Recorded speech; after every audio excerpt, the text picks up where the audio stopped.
Jail से बाहर निकलते ही बाहुबली अनंत सिंह ने मुंगेर लोकसभा सीट 4 लाख से ज्यादा फर्क से जीतने का दावा कर दिया। हामियों ने नारेबाजी और बुलडोजर से फूलों की बारिश के जरिए इस्तकबाल किया। अनंत सिंह को 15 दिन की पैरोल मिली। इसका सीधा फायदा मुंगेर लोकसभा सीट पर जेडीयू उम्मीदवार ललन सिंह को मिलने का दावा किया जा रहा है।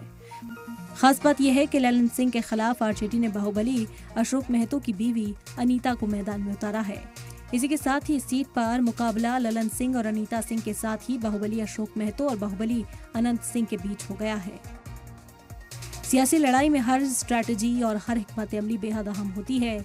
अनीता की इंतखाबी तशहीर की कमान खुद अशोक महतो संभाल रहे हैं। अशोक महतो ने चुनाव लड़ाने के लिए 20 मार्च 2024 को अनीता से शादी की, जिसकी खूब चर्चा भी हुई।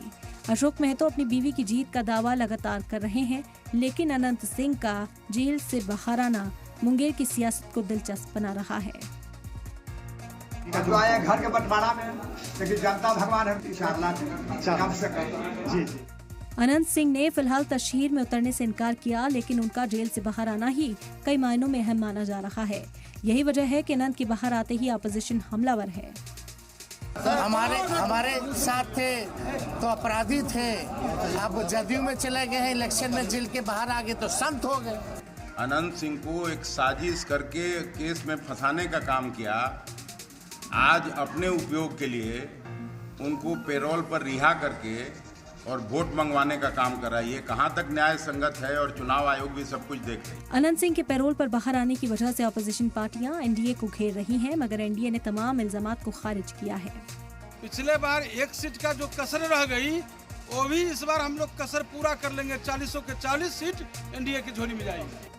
इल्जामात की जंग अपनी जगह है और सियासी लड़ाई का अपना तरीका है। मुंगेर सीट 2019 में एनडीए के ललन सिंह ने जीती थी। ललन सिंह को तब 5,28,762 वोट मिले थे, जबकि कांग्रेस की नीलम देवी को 3,60,825 वोट मिले थे। यानी ललन सिंह ने नीलम देवी को 1,67,947 वोटों से मात दी थी। इस बार अपोजिशन ने नया उम्मीदवार उतारा है। ललन सिंह के जेल से बाहर आने के बाद अब बड़ा सवाल है कि बाहुबली बनाम बाहुबली की इस लड़ाई में कामयाबी किसे मिलेगी। ब्यूरो रिपोर्ट, सलाम टीवी।